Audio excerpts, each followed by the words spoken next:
नमस्कार विद्यार्थी मित्रांनो, स्वागत आहे तुमच्या आपल्या मॅथ्स मॅजिक वर्ल्ड या यूट्यूब चॅनलवरती। विद्यार्थी मित्रांनो, आपण पाहत आहोत पुणे जिल्हा मध्यवर्ती सहकारी बँकेचा जो 2018चा पेपर आहे त्यामधील आपण गणित प्रश्न पाहत आहोत। यापूर्वीच्या व्हिडिओमध्ये आपण काही गणित प्रश्न बघितली। आता उर्वरित जे गणित प्रश्न आहेत ते आपण आजच्या व्हिडिओमध्ये पाहणार आहोत। चला तर सुरुवात करूया आजच्या व्हिडिओला। तर आता पहा क्वेश्चन नंबर 7। यापूर्वीच्या व्हिडिओमध्ये आपण 6 क्वेश्चन बघितले होते। आता त्यानंतर आहे 7वा क्वेश्चन। ₹53 ही रक्कम अ, ब आणि क यांच्यामध्ये अशा प्रकारे विभागून द्यायची आहे की ब ला जे मिळेल त्यापेक्षा अ ला ₹7 अधिक मिळतील आणि क ला जे काही मिळेल त्यापेक्षा ब ला ₹8 अधिक मिळतील। मग त्यांच्या या विभागणीचे प्रमाण काय असेल? तर तुम्हाला इथे विभागणीचे प्रमाण विचारलेले आहे। रक्कम किती? 53 ही रक्कम सर्वांना अशा पद्धतीने व्यवस्थित वाटायची आणि त्याचे प्रमाण तुम्हाला इथे द्यायचे। आणि इथे तुम्हाला अशा काही कंडिशन सांगितलं की इथे अ हा ब वर डिपेंड आहे, ब हा क वरती डिपेंड आहे। ठीक आहे, तर त्यानुसार आपल्याला हे करायचं। आता इथे पहा, इथे काय म्हटलं, क ला जे काही मिळेल त्यापेक्षा ब ला ₹8 अधिक मिळतील। सुरुवातीला आपण काय करू, इथे तुम्हाला समजेल या पद्धतीने मी सांगतोय। इथे समजा इथे अ लिहून घेऊ आपण, हा अ, नंतर इथे ब आणि हा शेवटी क आहे। सुरुवातीला असं समजू की क ला एक्स एवढी रक्कम मिळणार आहे। तर इथे काय म्हणलं, क ला जे काही मिळेल त्यापेक्षा ब ला ₹8 अधिक मिळतील। तर ब ला क पेक्षा ₹8 शिल्लक मिळणार आहे। तर क ला एक्स मिळत आहेत असं मानलं आपण, तर मग ब ला किती मिळणार आहे? एक्स अधिक 8 मिळतील। ठीक आहे, आणि नंतर इथे पाहता उलटं जातोय आपण। तर इथे काय म्हटलं आहे, ब ला जे मिळेल त्यापेक्षा अ ला ₹7 अधिक मिळतील असं म्हटलं आहे। ब ला किती मिळाले? एक्स अधिक 8। तर अ ला किती मिळणार? त्याच्यामध्ये 7 शिल्लक मिळणार आहेत, म्हणजे ते काय होतील? एक्स अधिक 8। तर हे बचीच आहे, पण याच्यामध्ये वाढ कितीने होणार आहे? 7ने। तर हे एवढे मिळणार आहेत। ठीक आहे, म्हणजे हेच किती होतात इथे? एक्स अधिक 8 अधिक 7 किती होतात? 15। म्हणजे अ ला किती मिळतील? एक्स अधिक 15, ब ला मिळतील एक्स अधिक 8 आणि क ला किती मिळतात?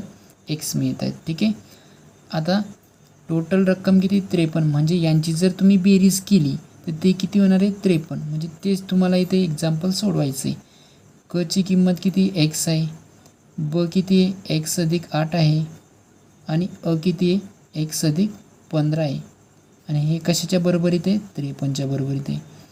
एक्स किती वेळेस आहे? 1 2 3, तर हे किती होतात? 3x अधिक 8 आणि 15 किती होतात? 23 बरोबर 53। तुम्हाला ह्या एक्सची किंमत काढायची, मग इथे किती मिळेल? 3x बरोबर 23 तिकडे जाऊ द्या, म्हणजे ते वजा होतील। 53 वजा 23, 53मधून जर 23 गेले तर किती राहतात? फक्त 30। तुम्हाला एक्सची किंमत काढायची म्हणून x = 30 इथे आहेत। हे जे 3 आहेत हे इकडे दुसऱ्या बाजूला गेल्यानंतर भागाकारात जातील, म्हणजे याला भागाकारात येतील। आणि 3ने जर 30ला जर भागले तर उत्तर किती मिळणार तुम्हाला? 10। म्हणजे याचा अर्थ एक्सची किंमत किती मिळते? 10। आणि एक्स एवढे पैसे कोणाला मिळणार आहेत? क ला मिळणार आहेत। ते इथे लिहून घे तुम्ही, इथे 10। आणि ब ला किती मिळणार आहे? क पेक्षा 8ने जास्त। क ला जर 10 मिळत आहेत तर ब ला किती मिळणार आहे? 10 अधिक 8 किती होतात? 18 होतील। आणि अ ला किती मिळणार आहेत? एक्स अधिक 15, म्हणजे एक्सची किंमत 10, 10 अधिक 15 किती होतात? 25 होतील। 25 18 10। आता या पद्धतीचं तुम्हाला रेशो कुठे दिलेला आहे?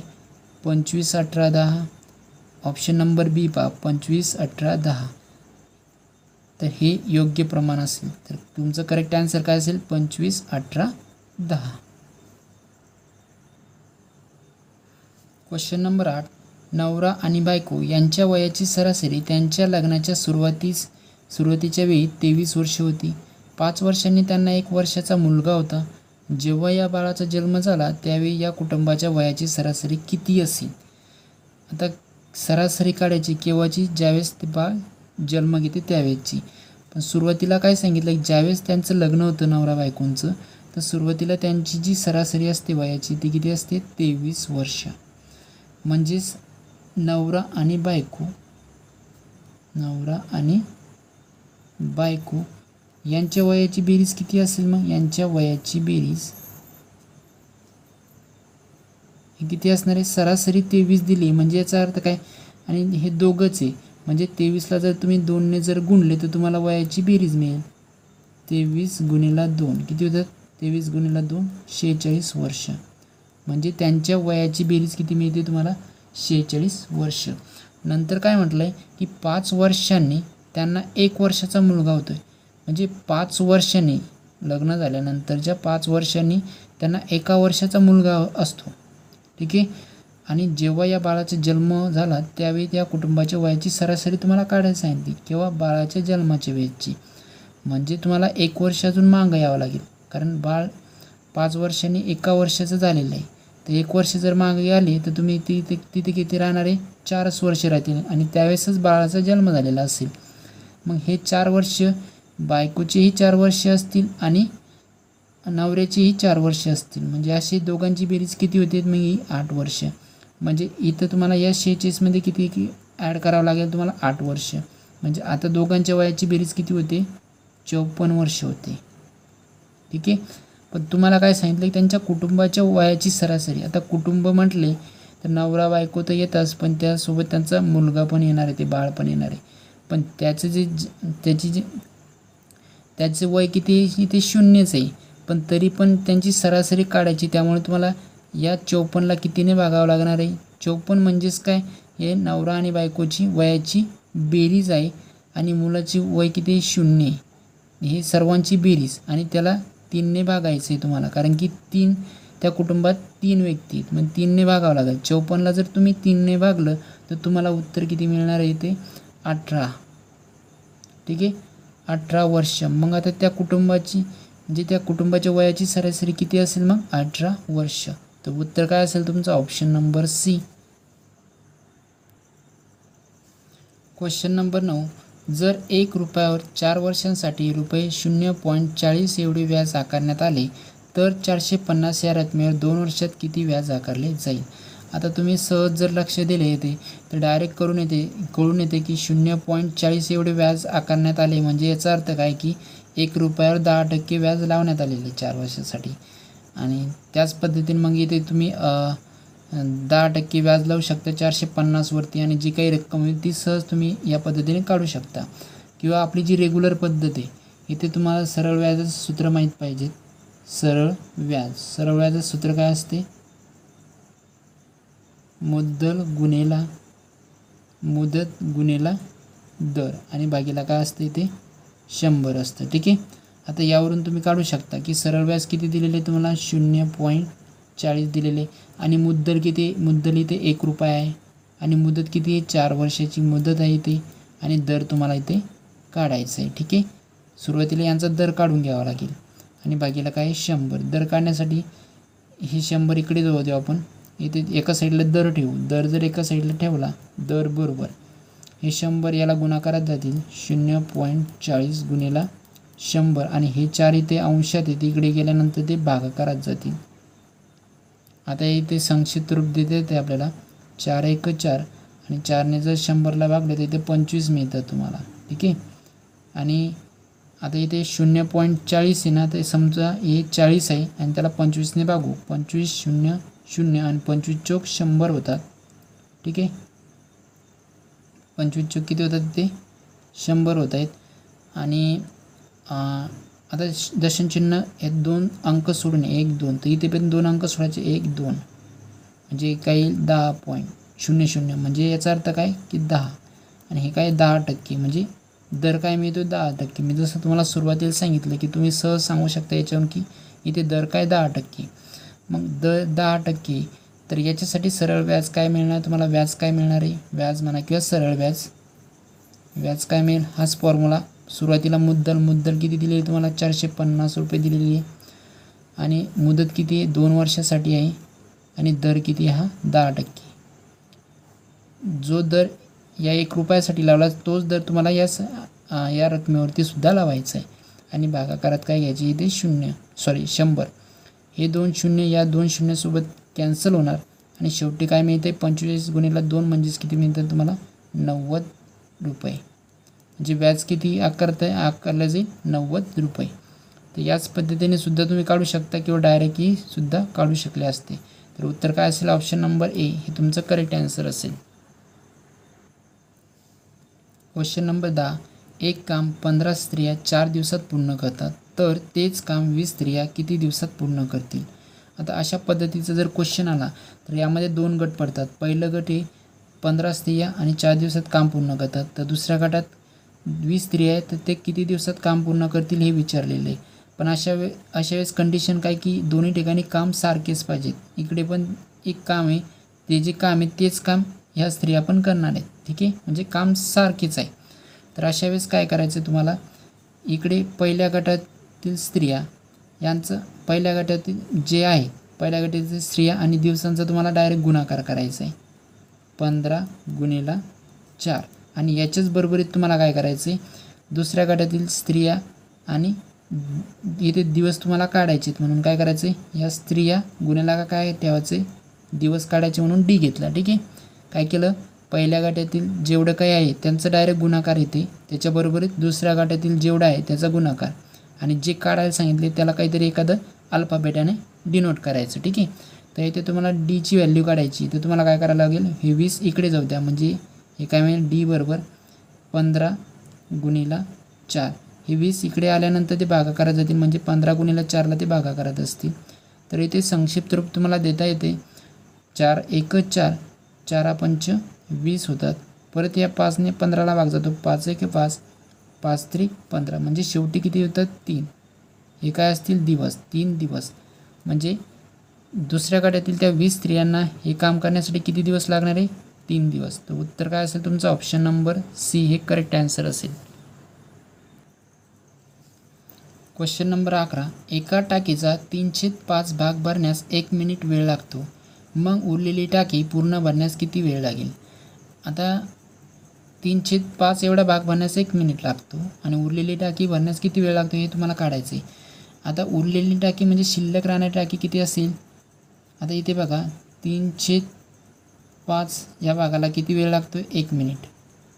1 मिनिट म्हणजेच किती, 60 सेकंद, कारण हे उत्तर सेकंदमध्ये काढायचं म्हणून याला सेकंदमध्ये घ्यायचं आहे तुम्हाला. ठीक आहे, आता राहिलेली टाकी किती आहे, मग इथे 1 वजा 3/5 किती मिळते तुम्हाला, तिरपा गुणाकार करा, 5 वजा 3 आणि छेदामध्ये 5, 5मधून 3 गेल्यावर 2, 2/5.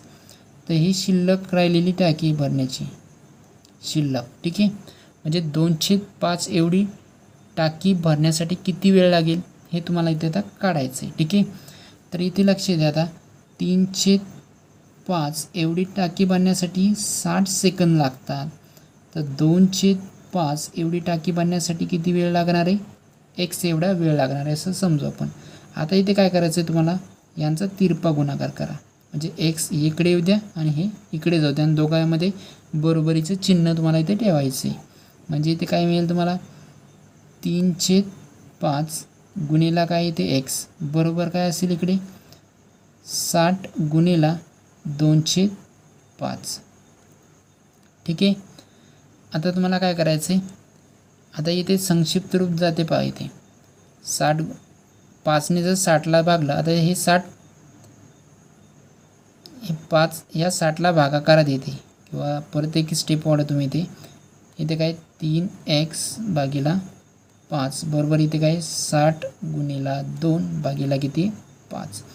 आता इथे संक्षिप्त रूप तुम्हाला देता येईल, किंवा एक काम करा, दोन्ही साईडला छेदामध्ये 5 5 आहे, तर हे 5 या 5 सोबत कॅन्सल होतात. म्हणजे इथे काय राहते फक्त आता 3x बरोबर 60 गुणिला 2. तर तुम्हाला xची किंमत काढायची, तर तुम्हाला काय करायचं, हे 3 इकडे जाऊ द्या, म्हणजे 60 गुणिला 2ला ते भागाकार येतील, 60 गुणिला 2 आणि छेदामध्ये काय 3. आता इथे संक्षिप्त रूप द्या, 3 1 3, 3 2 6 आणि इथे हा 0 राहतोय, म्हणजे शेवटी काय असणार इथे 20 गुणिला 2 आणि 20 गुणिला 2 म्हणजे किती होतात 40 सेकंद. म्हणजे 2/5 एवढी शिल्लक राहिलेली टाकी भरण्यासाठी किती वेळ लागणार आहे 40 सेकंद. तर उत्तर काय असेल ऑप्शन नंबर ए हे तुमचं करेक्ट आन्सर असेल. Question number 12. विरुद्ध दिशेने येणाऱ्या दोन रेल्वेगाड्या ज्यांची लांबी 150 मीटर आणि 120 मीटर आहे त्या एकमेकींना 10 सेकंदात ओलांडतात. यांच्यापैकी एका गाडीचा ताशी वेग 43.2 किलोमीटर असेल तर दुसऱ्या गाडीचा ताशी वेग किती असेल?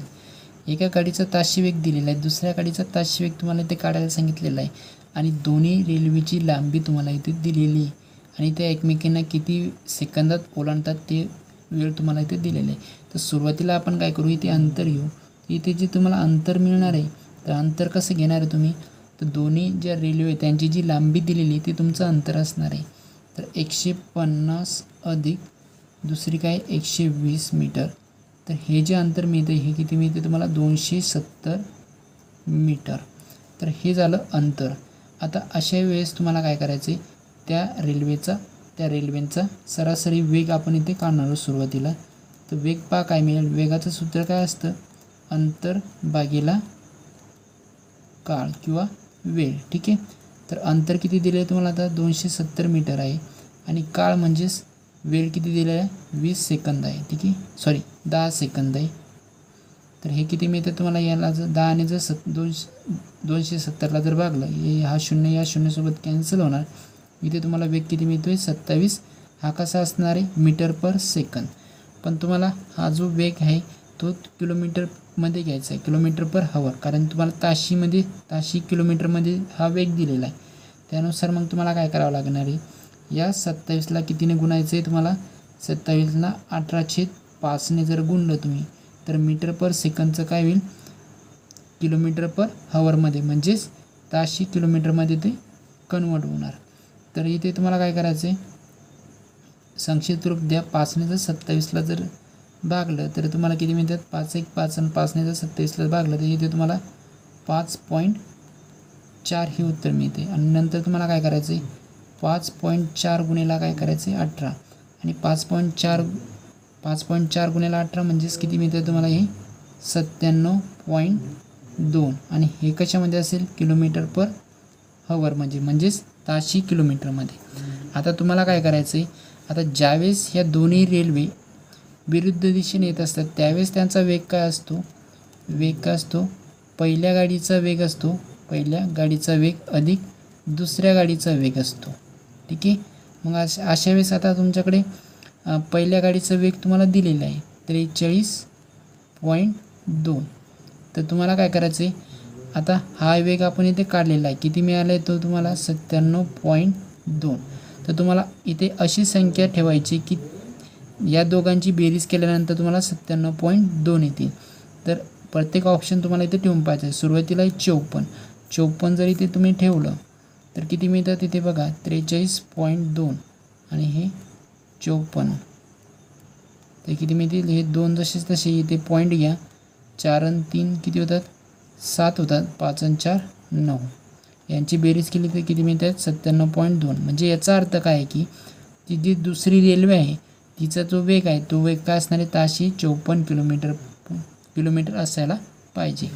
म्हणजे इथे जी संख्या ठेवल्यानंतर जर दोघांची बेरीज तुम्हाला हाच वेग जर मिळत असेल तर ते आपलं ॲन्सर असेल. तर इथे ॲन्सर काय असणार आहे ऑप्शन नंबर ए, ताशी 54 किलोमीटर. Question number 13.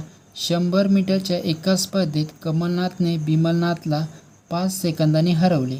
जर कमलनाथ याचा वेग ताशी 18 किलोमीटर असेल तर बिमलनाथ याचा ताशी वेग किती असेल? आता इथे तुम्हाला काय करायचं आहे, या एक्झाम्पलमध्ये सुरुवातीला तुम्हाला कमलनाथचं तुम्हाला वेळ काढून घ्यायचं, त्याला किती वेळ लागलेला आहे आणि नंतर तुम्हाला काय करायचं आहे 5 सेकंद त्यामध्ये ॲड करून नंतर तुम्हाला बिमलनाथचा ताशी वेग इथे काढायचा आहे. तर सुरुवातीला तुम्ही काय करणार आहे, आता सुरुवातीला इकडे आपण काय करू कमलनाथ घेऊ. आता कमलनाथने किती अंतर पार केलं आहे, अंतर बघा 100 मीटर. ठीक आहे. आणि त्याचा वेग किती होता, इथे वेग दिलेला आहे तुम्हाला, वेग होता 18 किलोमीटर पर हवर, म्हणजे ताशी वेग येतो. ठीक आहे. पण तुम्हाला काय करायचं आहे इथे हे मीटरमध्ये अंतर मीटरमध्ये म्हणून आपण याला काय करणार आहे, हे पण तुम्हाला हा जो वेग आहे हा मीटर पर सेकंदमध्ये कन्वर्ट करून घ्यायचं आहे. त्यासाठी तुम्हाला काय करायचं आहे 18ला कितीने गुणायचे 5/2 18ने तुम्हाला गुणायचे, म्हणजे तुम्हाला हा जो वेग आहे तो मीटर पर सेकंदमध्ये मिळेल. हा 18 या 18सोबत कॅन्सल होणार, इथे फक्त 5 मिळतील. 5 मीटर पर सेकंद हा तुम्हाला तो वेग मिळेल. कोणाचा? कमलनाथचा. आता तुम्हाला काय करायचं, वेगाचं सूत्र तुम्हाला माहिती आहे, वेग बरोबर अंतर भागीला काय काळ आहे. ठीक आहे. तर आता तुम्हाला काय करायचं आहे, तुम्हाला इथे वेळ काढायचा आहे, म्हणजेच काळ काढायचं आहे. तर इथे हा काळ वेगाच्या ठिकाणी जाऊ द्या आणि वेगाला काळाच्या ठिकाणी येऊ द्या, म्हणजे इथे काय मिळेल तुम्हाला, काळ बरोबर अंतर भागीला वेग. आता या सर्व गोष्टी तुमच्याकडे आहेत. तर काय मिळणार आहे, काळ बरोबर अंतर किती 100 मीटर आहे आणि वेग किती 5. 100ला जर 5ने जर भागलं तर इथे किती मिळतं तुम्हाला 20. आणि हे जे उत्तर मिळेल हे कशामध्ये असेल, सेकंदमध्ये, कारण हे वेग कशामध्ये होता, मीटर पर सेकंदमध्ये, आणि हे अंतर कशामध्ये होते, मीटरमध्ये. त्यामुळे तुम्हाला जो काळ मिळणार आहे म्हणजे वेळ मिळणार आहे तो कशामध्ये असेल, सेकंदमध्ये असेल. आता तुम्हाला काय करायचं आहे, इथे काय सांगितलं आहे, बिमलनाथला 5 सेकंदाने हरवले. कमलनाथने बिमलनाथला 5 सेकंदाने हरवले, म्हणजे 5 सेकंद कोणाला शिल्लक लागणार आहेत, ते अंतर कापण्यासाठी बिमलनाथला. म्हणजे कमलनाथला जर 20 सेकंद लागत असेल तर कमलनाथला किती लागणार आहे, बिमलनाथला किती लागणार आहे, बिमलनाथ, तर याला किती सेकंद लागतील, 25 सेकंद लागतील, कारण 5 सेकंद याच्यापेक्षा शिल्लकच लागणार आहे. आता तुम्हाला त्याचा वेग काढता येईल. आता त्याच्याकडे टाईम पण आहे तुमच्याकडे, आणि अंतर किती आहे, अंतर दोघांसाठी सारखंच आहे 100 मीटर, आणि वेळ आहे 25 सेकंद याच्यासाठी. आता तर तुम्हाला वेग किती मिळणार आहे, वेग काढायचे तुम्हाला. तर वेग काय येते, अंतर भागीला काळ. तर अंतर किती आहे 100 मीटर आहे, आणि वेळ किती आता आहे 25. ठीक आहे. तर 25 एक 25, 25 चौक किती होतात 100, म्हणजे 4 मीटर पर सेकंद हा वेग मिळाला तुम्हाला. पण असं कुठेच ॲन्सर मिळत नाही. हा वेग तुम्हाला ताशीमध्ये दिलेला, म्हणजे किलोमीटर पर हॉवरमध्ये. मग तुम्हाला या वेगाला किलोमीटर पर हॉवरमध्ये करण्यासाठी 4ला कितीने गुणायचं आहे तुम्हाला, 18/5ने तुम्हाला गुणावं लागेल. म्हणजे हे किती मिळेल तुम्हाला, इथे 5ने जर 18ला जर भागलं तर इथे किती मिळतात तुम्हाला 3.6, आणि 4 गुणिले 3.6 म्हणजे किती होतात 14.4. आणि हे कशामध्ये असेल, किलोमीटर पर हॉवरमध्ये, म्हणजे ताशी किमीमध्ये. तर असा कुठला ऑप्शन आहे 14.4 वाला, ऑप्शन नंबर ए, ताशी 14.4 किमी, हे तुमचं करेक्ट आन्सर असेल. तर अशा पद्धतीने मॅथचे इथे सर्व क्वेश्चन कंप्लीट झालेले आहेत. तर भेटूया पुढील व्हिडिओमध्ये. धन्यवाद.